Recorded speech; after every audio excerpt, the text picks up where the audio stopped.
Ladies and gentlemen, please be seated. We are about to begin the session. Please switch off your mobile phones or keep them on silent mode. There will be a question and answer session at the end of the discussion. This session is titled EACPE Video Competition, Making Change in Pakistan, What Works, What Doesn't. The moderator for this session is Dr. Parvez Amir Ali Hood Bhoy, who is a leading nuclear physicist, public figure, and commentator. Currently, he is the Zora and Z. Ahmed Distinguished Professor of Physics and Mathematics at FC College, Lahore. Also, we will have Sarmat Sultan Khosat, who is a celebrated actor, director, and scriptwriter, and Nadeem F. Paracha, who is a cultural critic and well-known columnist at Pakistan's largest English language daily, Dawn. I would request Dr. Parvez Hood Bhoy to begin the session.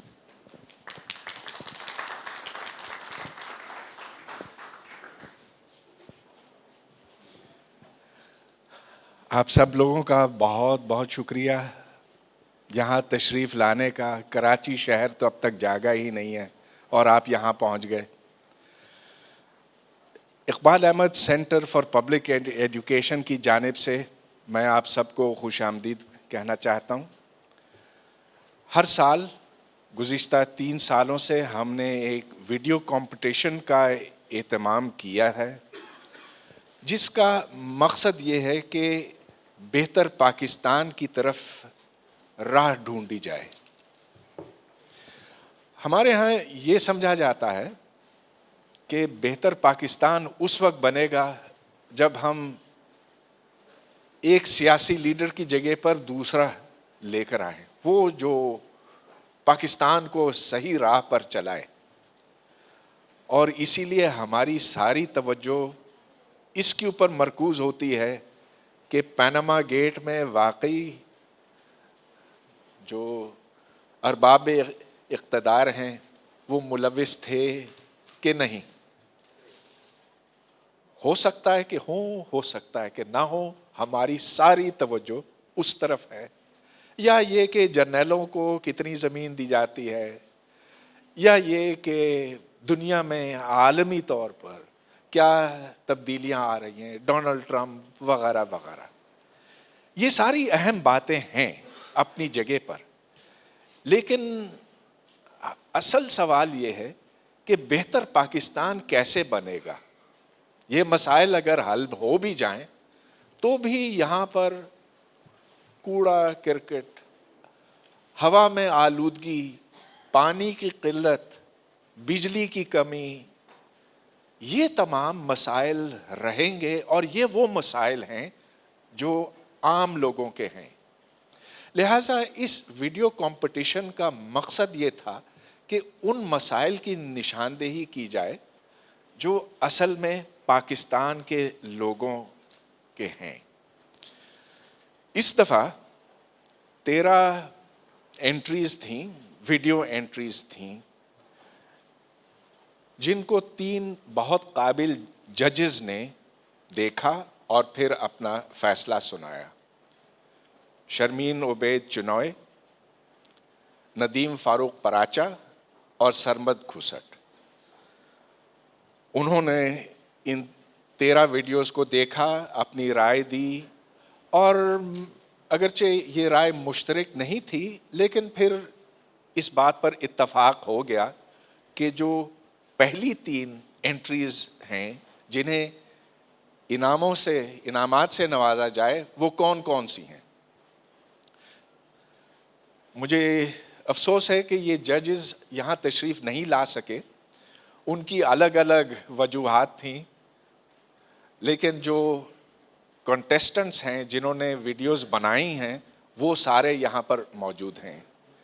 تو آج کی تقریب میں ہم یہ 3 entries دیکھیں گے, اس کے بعد ان کو انعامات دیے جائیں گے, اور پھر ہم اس بڑے موضوع کی طرف آ سکتے ہیں کہ آخر پاکستان میں کیا کرنے کی ضرورت ہے تاکہ یہ ایک بہتر پاکستان بن سکے. سب سے پہلے ہم ونر نمبر 3 کی انٹری دیکھیں گے جو قائد اعظم یونیورسٹی کی زمین سے منسلک ہے. تو اب آپ یہ ویڈیو چلائیں اور جب یہ ہو جائے گی تو اس کے بعد پھر ہم آپ کو بتائیں گے کہ اگلا کون سا دکھانا.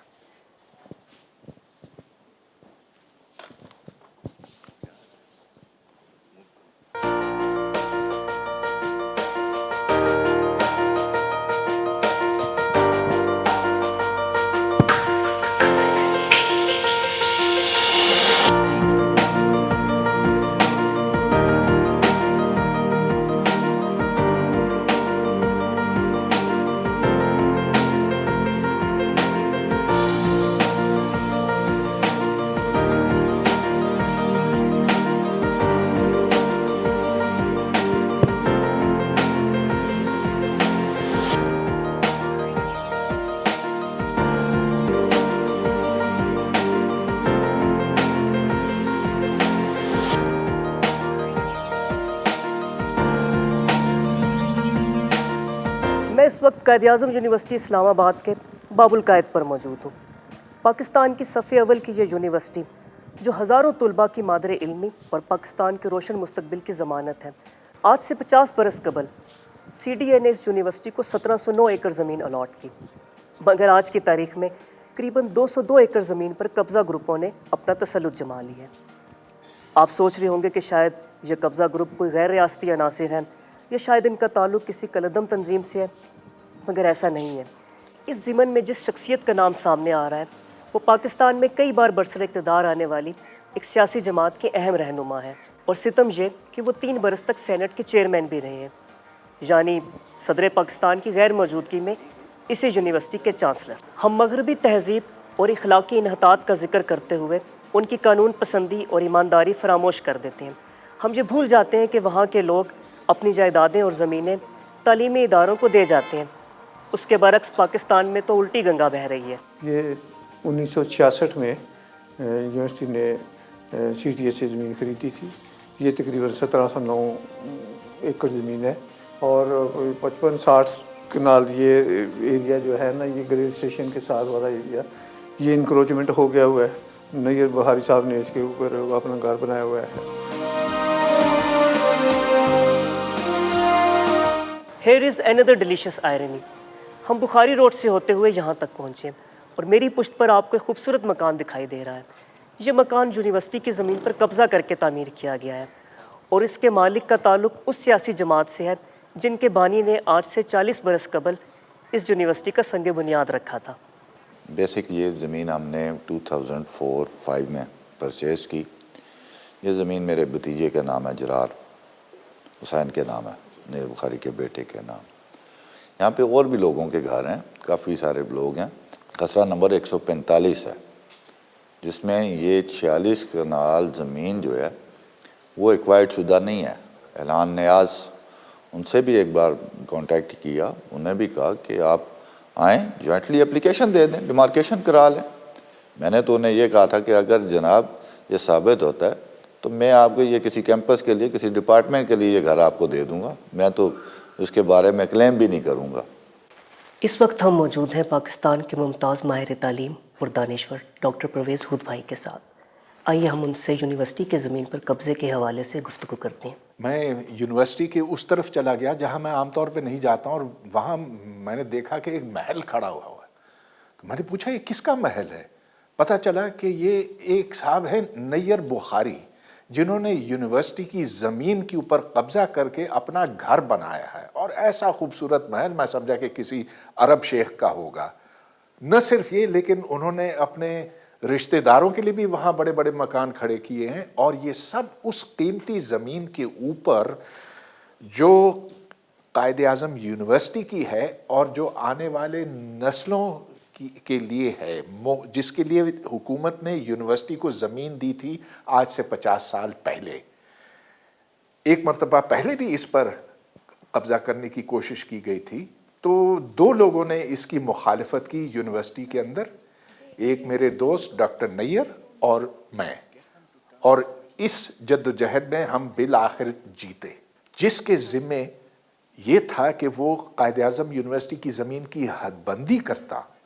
وہ کام انہوں نے نہیں کیا، باوجود اس کے کہ یونیورسٹی نے بارہا پچھلے 50 سال کے دوران کم از کم 30-40 دفعہ کہا ہوگا سی ڈی اے سے کہ یہ حد بندی کرو.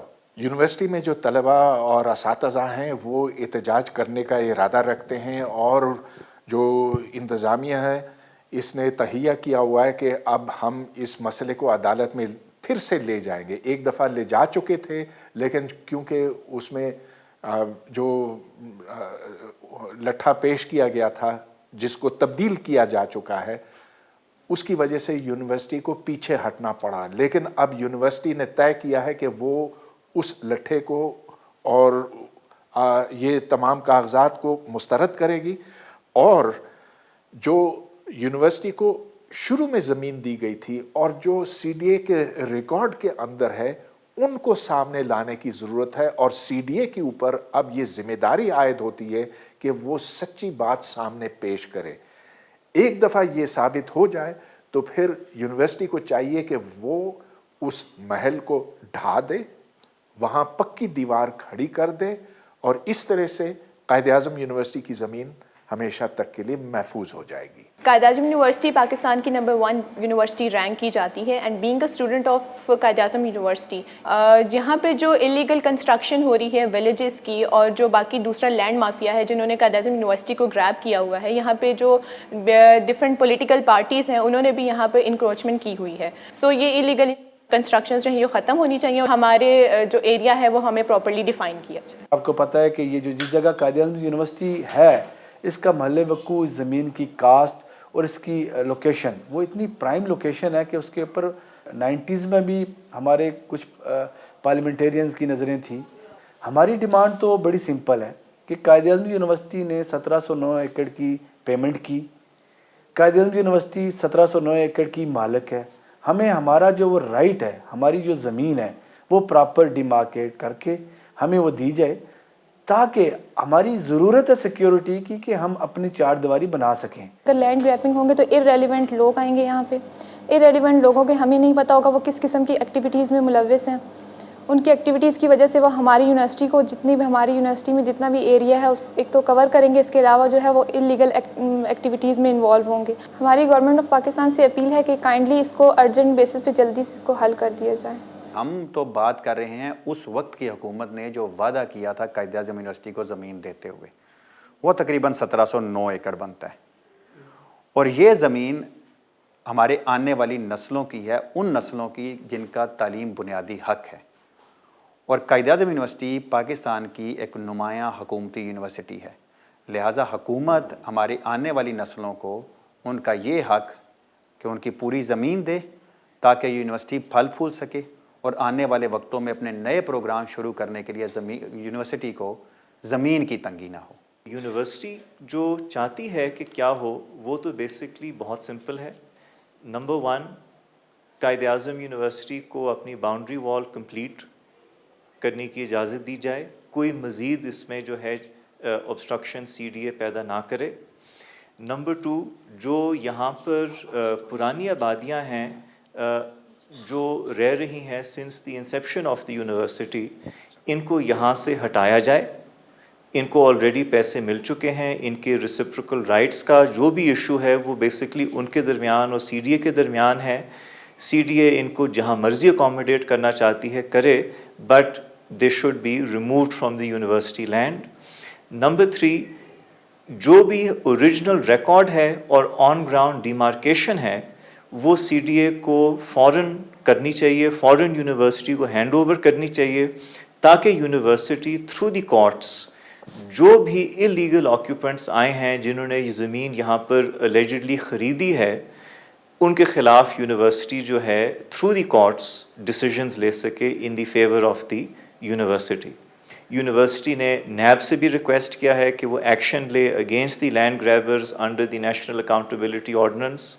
سو اس طرح سے یونیورسٹی فل جو ہے پریشر ڈال رہی ہے. اگر ہم نے ابھی نہیں کیا تو یہ آپ سمجھیں کہ ایک آئیلینڈ آف لائٹ ہے، یہ بھی بجھ جائے گا if this process continues. فکری آزادی، خیرت افروزی اور علم و دانش کو فروغ دیے بغیر ایک بہتر پاکستان کی تعمیر ممکن نہیں. یونیورسٹیاں اس حوالے سے کلیدی حیثیت رکھتی ہیں. قائد-اعظم یونیورسٹی کی زمین پر قبضہ محض زمین پر ہی قبضہ نہیں بلکہ پاکستان کے مستقبل پر بھی حملہ ہے. یونیورسٹی کی انتظامیہ، اساتذہ اور طلباء تو اس حوالے سے پرعزم ہیں. ضرورت اس امر کی ہے کہ پوری قوم ان کی آواز سے آواز ملائے.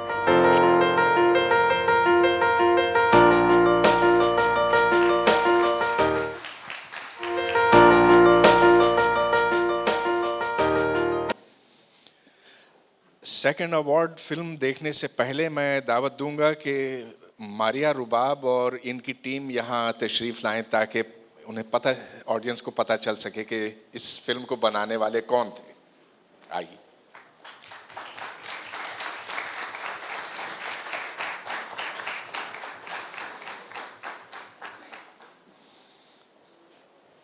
ماریا مختصراً بتائیے کوئی مشکل ہوئی آپ کو یہ فلم بنانے میں اور کیا کچھ آپ نے سیکھا یہ بناتے وقت؟ السلام علیکم.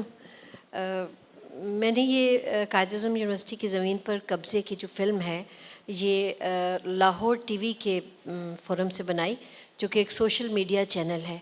تو چونکہ ہم لوگ کیس سٹڈیز کرتے ہیں اور ایسے تمام ایشوز جن کو کمرشل میڈیا جو ہے وہ اپنی مجبوریوں کے بنا پر یا جو بھی ان کے معاملات ہوتے ہیں وہ جگہ نہیں دے پاتے، تو قائد-اعظم یونیورسٹی کی زمین پر قبضہ ایک ایسی کیس سٹڈی تھی جس میں ہمیں سب سے پہلے تو یہ پتہ چلا کہ یہاں پر اپنی مرضی سے کتنے بڑے ایریے کے اوپر ہمارے پولیٹیشنز یا وہ قبضہ مافیا کے لوگ آ جاتے ہیں اور اس کے بعد وہ ایسے حالات پیدا کر دیتے ہیں کہ بڑی سے بڑی انتظامیہ یعنی قائد-اعظم یونیورسٹی کی انتظامیہ پڑھے لکھے لوگ ہیں اور اس کے باوجود ان کو بے بس کر دیتے ہیں. اور مطلب اسٹوڈنٹس کے لیے یہ بھی میں نے بہت بے چینی دیکھی اسٹوڈنٹس میں. باؤنڈری وال جو ہے وہ نہیں بن سکتی، سی ڈی اے اس میں اپنا رول پلے نہیں کرتا. تو اس سلسلے میں ہم نے ڈاکٹر صاحب سے بھی رابطہ کیا تھا، انہوں نے بھی ہمیں بہت کائنڈ ان کے کمنٹس تھے، انہوں نے ہمارے ساتھ اس کے اوپر اپنے کمنٹس دیے. اور یونیورسٹی کی انتظامیہ میں ہمیں کوئی دقت نہیں ہوئی بلکہ ہم جہاں جہاں گئے سب نے ہمیں تھینکس بھی بولا کہ آپ لوگوں نے ایک ایشو کے اوپر جو ہے وہ اس کو ہائی لائٹ کیا ہے. اور اسے ہم اس کمپٹیشن میں Iqbal Ahmad Centre for Public Education کے اس فورم پر اس لیے لے کر آئے کہ آپ سب لوگ جو یہاں پر آئیں گے اس کو دیکھیں اور جب تک یہ مسئلہ حل نہیں ہوتا اس کے لیے آواز بھی سب اٹھائیں. تو ہمیں خوشی ہوئی کہ ہم نے ایک ایسے ایشو کے اوپر کام کیا جو براہ راست تعلیم سے وابستہ ہے اور دقت کوئی نہیں ہوئی. بہت تھینکس ملا. بہت شکریہ آپ کا. اب ہم دوسری فلم دیکھیں گے جو پولیوشن اور لٹرنگ سے، کوڑے سے وابستہ ہے.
مقبول انتظام تو ہے نہیں ہے، کچرا اکٹھا ہوتا ہے اور ادھر ہی نالے میں سی ڈی اے والی بھی ڈال دیتے ہیں، کوئی اٹھاتا نہیں ہے پراپرلی یہاں سے.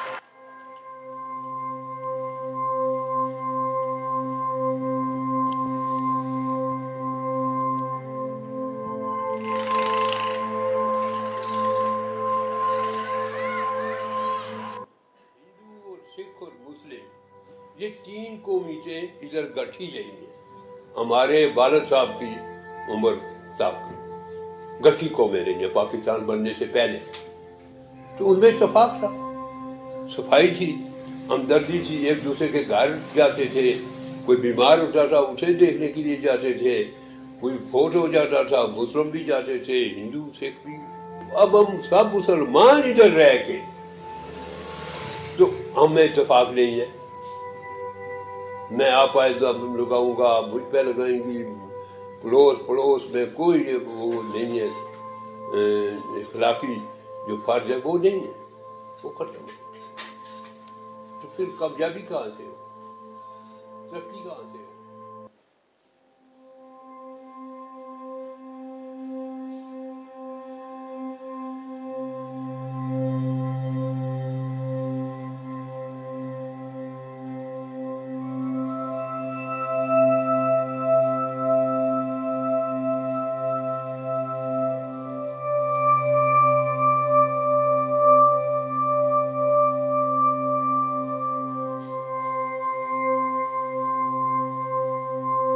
یہ جو نالا آ رہا تھا یہ اوپر پیچھے ویلی سے آتا تھا, اور جب بھی بارش ہوتی تھی تو اس میں جو تھا نا پانی بالکل بلو رنگ کا پانی اس میں سے گزرتا تھا.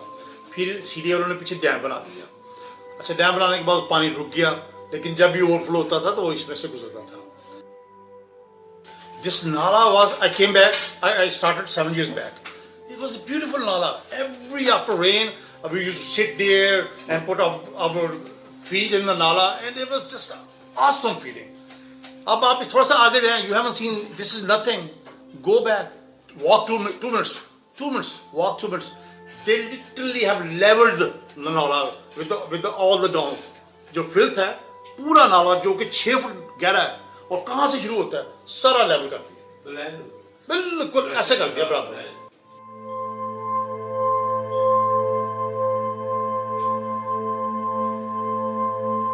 اتنا خوبصورت گاؤں ہے, such a ugly people, you know, and they complain of, oh, we are very poor people. You know, poverty has nothing to do with the cleanliness. Cleanliness does not require you to be rich.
This was the story of Saidpur village, but it's the story of all villages, all towns, and now all cities in Pakistan which are drowning in filth.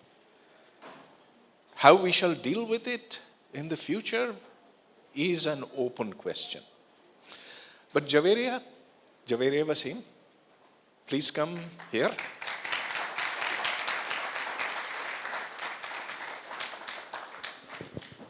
Congratulations, and a few words from you. Were people curious that you were photographing, that you were video recording plastic bags and filth? Absolutely, sir. Basically, the inspiration behind this documentary was my friend who is doing environmental engineering. So she told me about Saidpur village and the waste management issue over there. And I went there with her, and when we were documenting over there, the villagers, they were so astonished. And this little boy, he was going to school and he came to me and he said, "Kya aap ye kyun kar rahi hai na yahan pe?" So I was like that I'm trying to document it and tell it to the people that how worse we have made such a beautiful place. And believe me, I study in NUST, Islamabad, and after this documentary, our environmental club, we went there and we tried to clean that place.